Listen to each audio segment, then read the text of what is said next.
Here's a fun thing that I'm working on today.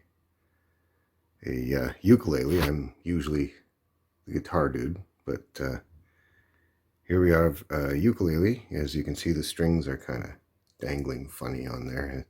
That's how it was when I got it. I've just left them there because not really in the way anyways. I can move them about. It had a couple of seams that needed to be re-glued, which I've been doing. As you can see, I've still got another one here. Particularly neat. This is the first time I've seen this brand name, Premier, used by the company that made this. Here's a fun part here. Let's see if I can focus in on this a little better. R.S. Williams and Sons of Toronto. So this was made in Canada.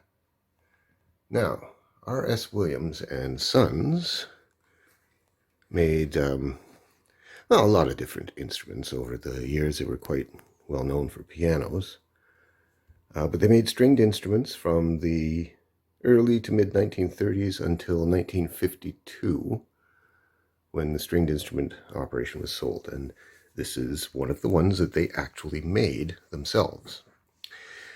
Neat thing too, it's made of bird's eye maple. I'm not sure if it's showing up super well here, but yeah, it's bird's eye maple.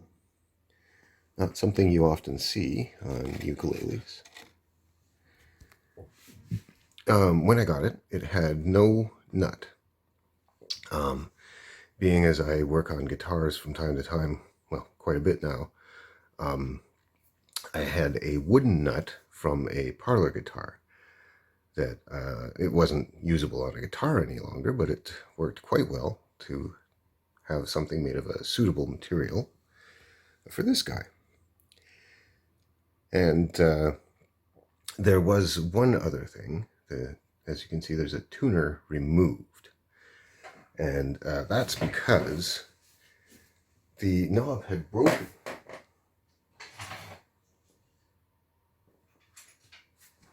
To the point that there was really nothing left of it, and it did not work. So there's the shaft, the original shaft.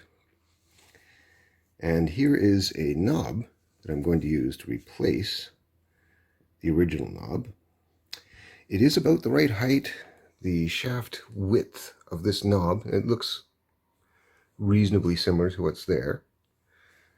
But the shaft size of this knob is way too big inside here for this small shaft.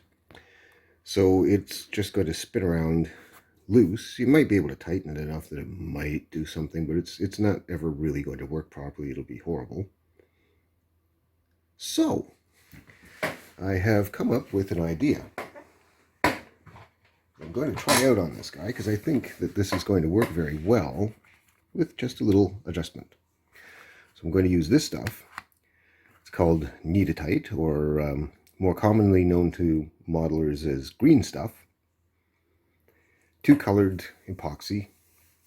You cut off a very small amount for something like this, twist it about in your fingers, and then what I'm going to do, I'm going to put this into position so that the shaft is already through the wood.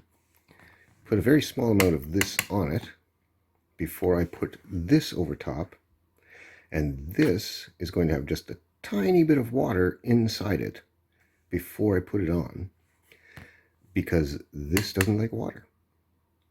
So hopefully, ultimately what will happen is it will work.